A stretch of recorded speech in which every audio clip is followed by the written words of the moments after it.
Okay, what is up? It is your boy Poetics. I'm here with Liteyear, and we are going to be doing these videos called Top 5, where we're just going to get random topics and give you our top 5 of them. So yeah, we just figured this was a fun idea. So basically, the first one we're going to do is top 5 songs of the week. I don't know about you, but I felt like this was actually a pretty dang good week for music. No, I wasn't expecting anything until I actually started looking at the new music that come out, and I was like, oh my god, so much stuff come out. Yeah, I'll be getting like that every week. That's one of the reasons I wanted to do it, is because I feel like there's a lot of dope songs that are getting slept on too. And like Because whole it's albums. like every week, Like, I didn't even know. every week it's like Future's got an album, Kendrick's got an album, Drake's got an album, Kanye's got an album. Lil Baby, friggin', he hasn't dropped a new album, but Dirk has dropped the same album 3 times. Yeah, no, it's the way it works though. Yeah, lots of new music from every like genre that I listened to too. It was just like flooded. Yeah. So I'll go ahead and I'll do my top 5 first. My number 5 was Never End Up Broke by Simba. I don't know if you listened to Simba. Nope, but I'm writing it down. Bro, it's hard. Simba's super fire, lyrical, kind of like a Joey Badass style. Number 4, I got Menace by Lloyd Banks and Conway, That was a good song. The Machine. I felt like that was super hard. Griselda, I love hearing Lloyd Banks. Still killing it. And then number 3, Barely Missed by Reason. I feel like Reason is one of the most slept on artists right now, because he's putting on for TDE still and killing it. If we're honest, And that's then my we number got- 4, so it is the way that it is. And then number 2, I did Minions by Yeet. Just because it's something about it just hits for me. We're just gonna have we're gonna have all the kids eating on them all summer long, and that's where our society's at. It's good stuff. Yeah, bro. Yeet's killing it. And then number 1, I did Where I Belong by Joey Badass. Okay, that's I good. feel We got like two. that. We got two on the list. I got the Joey Badass and the Reason. So we're Let's hear your top 5. Yeah, all right, I'll jump in my top 5. All right, number 5, I got that new Kill Bunk and Dro Kenji that dropped a song. It's called My World. It's Oh. just real dope. If you ain't listened to it yet, go peep that one. No, I didn't know that dropped. Yeah, my number 4 spot was that Reason, Barely Missed. It's a good song. Did you listen to the other song on it with J-Rock? I saw. Well, the one with J-Rock actually dropped like 2-3 weeks. See, I thought so. That's the reason I didn't add it on there, but it was on it was a duo single. That's a new thing they're doing where like when they release another song for the same project. NBA YoungBoy was the first one I recognized that did that. It's just, well, that's what they used to do. As I was looking back through a bunch of like mixtapes today too, tons of mixtapes just had like singles and singles and singles and the same singles from mixtapes to mixtapes. They're just like, well, yeah, that makes sense. Facts. My number 3, I got that Joey Badass, Where I Belong. That is a really good song. I like the new Joey Badass. Yeah. My number 2 is actually the new Montel Fish. It's called Love You More Than Me, and it is prime time sad music. It made me feel a type of way, so that's why I got the number 2 spot. Beautiful. I shed a few tears. I know you love sad Bruh, music. I listen. I will literally go from rage to crying, all in like one driving to the store. It's the way it goes. And then number 1, Sad Frosty's album come out, and it's got wow. the I didn't know that. Chief Keef collab on it. It's called Gengar. That's a good song. That's a good song. That's hard. So Yeah, I didn't know they dropped his album. yeah, I didn't either until I was looking. I was like, oh my gosh. And sure enough, that song was my favorite off the project. I listened through it last night. Dope. Good stuff. Well, I feel like that's dope. I didn't know Kill Bunk had a new song too. Yeah, that's it was on my release radar because I follow Dro Kenji, I think. Okay, so top 5 Adam Sandler movies. I feel like this was actually my hardest one for Yeah. all of our top fives this week. yeah. The Adam Sandler one is definitely hard because Adam Sandler is just a goat. Yeah, I agree with that.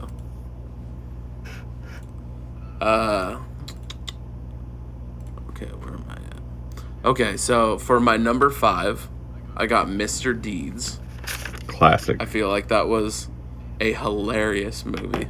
I feel like we're gonna have a lot that overlap on this potentially because it's Adam Sandler. You know, he's Facts. Number 4, I got Waterboy. I love that movie, but I feel like my other top ones are just a little bit better. Number 3, I got The Longest Yard. Number 2, I got A Switch Up in Pace, Uncut Gems. That's my number 2, dog. So Number 1, Happy Gilmore. Hey, that is dope. I only got 3. I only got 3 that overlap. So Okay. my number 5 is the animated classic 8 Crazy Nights.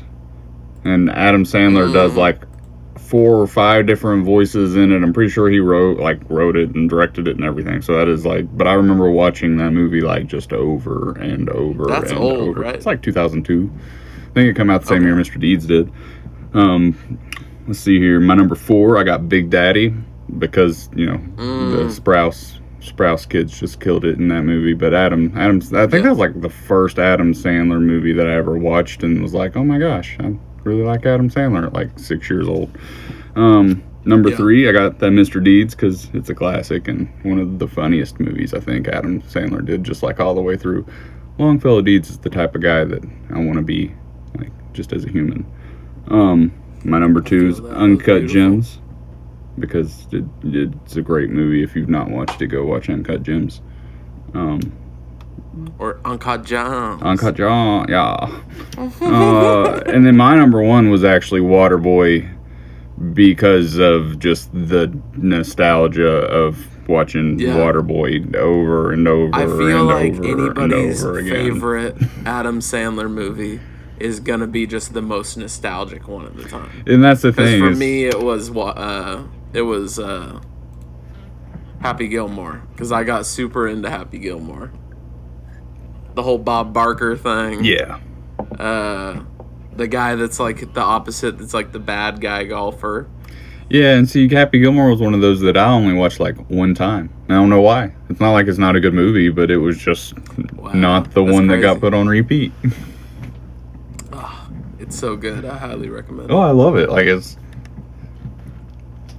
Okay. Top 5 mixtapes. I feel like this is going to be very exciting. Because this shows there's a lot of difference between, like, taste. Yeah.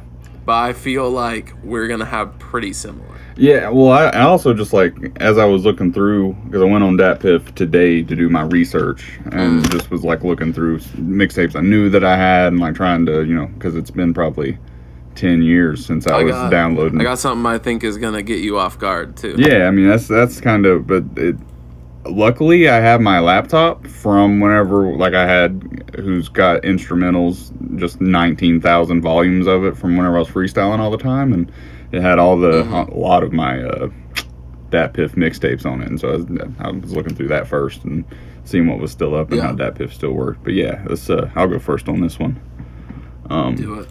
So the my number 5 one is I did Lil Wayne and just all of the Sorry for the Waits. I was going to do Dedications, but I didn't actually listen to Dedications on Datpiff first, so I decided not to do it. Sorry for the Wait, the very first one I downloaded off Datpiff, so it's like that one is going to be my Datpiff top 5. I feel that. My number 4 is XV, and it's called Popular Culture, and I probably listened to that mixtape. Project. Yeah, it's... that's with the I'm Awesome song, right? Yep, that's that one. He's got one on there with... I was actually just talking to XV. Was you? That's dope. I was talking with him recently. Yeah, see, that's like 12th grade me's just, pinnacle of rap music, and I didn't realize that every rapper on Datpiff wasn't just Lil Wayne status. It's is Yeah. My number 3 was B.O.B.'s epic mixtape. Is Every Play's Crucial, and B.O.B. is a mixtape artist. Like I love B.O.B. as an album maker or whatever, but his mixtapes are so much better than his albums across the board. Every mixtape he put out was better than every album he put out, I feel like. My number 2 is going to be Rich Homie Quan, and still going in because he never stopped going in, I don't think. I'm pretty sure that he is going in and into today. He's still going in. He's still going in Rich today. Homie Quan's still killing it. Yeah, that's what. So, and then my number 1 was Earl, and Earl was the mixtape. Oh, I didn't even think of Earl. I re-downloaded Earl again this year, like not too long ago. If I would have thought of that, I would have added Earl and Bastard. Yeah, like the only reason I didn't put Bastards because I put Earl. Like that was. Now I'm kind of upset because I didn't think about that. I'm just like, dang. Yeah, I'm excited to hear which ones you got. I feel like they're gonna be way different. Yeah. Okay, so number 5, I got Live Love ASAP. It's a great mixtape.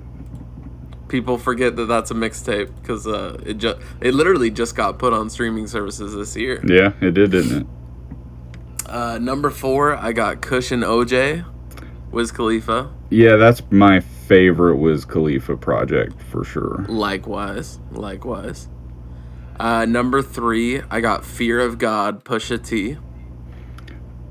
Fear of God, and then Wrath of Cain was the other one that I really liked off Datpiff. Fear of God, when I first heard it, I remember I was watching like 1 a.m. I just turned on MTV, and they were doing like the 1 a.m. music videos, and they had Alone in Vegas, the music video, playing on TV, and I saw the little Good Music logo, and I was like, ooh, okay.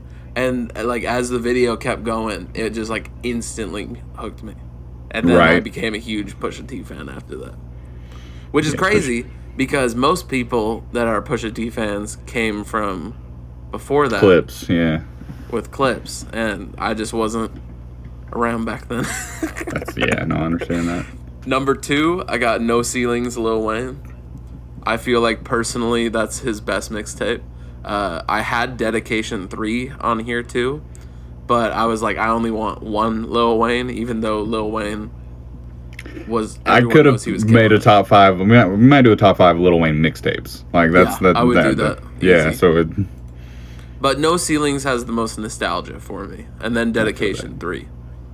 And then my number 1 is a mixtape, but people forget it's a mixtape because it was taken down because it was so popular and then put out as an album, is Section 80, Kendrick Lamar. See, I didn't realize that it was a mixtape because I had it on Apple Music. Like, I had an iPhone and I had it on my Apple Music whenever I was in high school. I remember downloading it from Datpiff.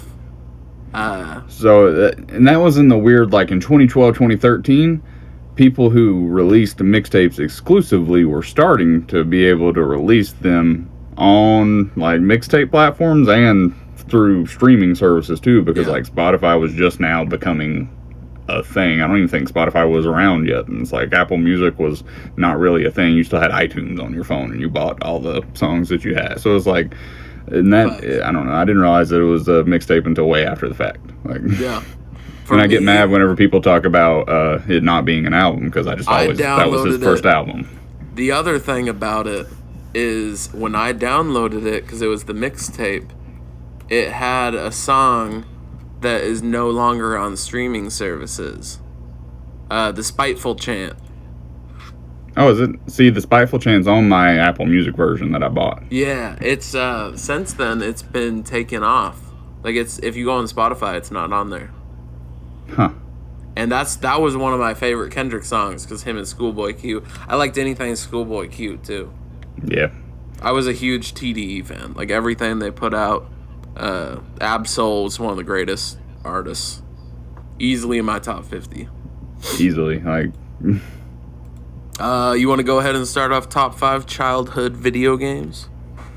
Yeah, let's get into that one. That one was easily probably the hardest for me, just from the nostalgia aspect of it. But I went ahead and did number 5 was Crash Bandicoot as a whole, because I don't know the difference between the first one and the second one in my They're all the childhood same memory. game, too. Yeah, it's like First Crash 3. Bandicoot was the first game I ever played, and that was Classic. Yeah. My number 4 is Grand Theft Auto Vice City, because it was the first Grand Theft Auto that I played and got into, and San Andreas could be right there with it. I didn't put San Andreas on this list. I probably spent way more time playing San Andreas, but I would have cared nothing about San Andreas if I didn't spend hours and hours and hours playing Vice City before it. Yeah. My number 3 is the NBA 2K series, because I'm a basketball nerd and I've always enjoyed playing basketball video games. That's like all my friends played Madden. You're not doing like a specific for that though. If I did, it would have to be like 2K 2, probably 2002. I think it was either 2 or 3. Allen Iverson was on the cover, and that was the one that I had on PlayStation before I got a PlayStation 2. Was that when it was still NBA Jam or whatever? What was no, it because before it was 2K? They called it something else. There was a NBA Live, but that's just EA's version of 2K. That's what I was. So thinking 2K is a different developer, and they That's make different. how much I don't know that I thought that was the same thing. Exactly, but my homie over here cares nothing about sports, and I'm surprised he hasn't cussed at me yet. So it is it is. My number 2 is Kingdom Hearts 2, specifically. Kingdom Hearts 2 is a badass game. Interesting. Like, I love Kingdom Hearts 2. I hated Kingdom Hearts 3, unfortunately. It was way too long of a build up for a letdown of a game, pretty much. And my number 1 childhood favorite game is Tony Hawk's Pro Skater Underground 2.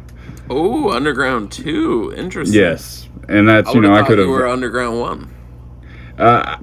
I liked the story of Underground 1 better, but I liked the freedom and the story of Underground 2. Underground 2 was just like a better developed game. I feel like Underground 1 was a better story. I could have made the whole top 5. Fan.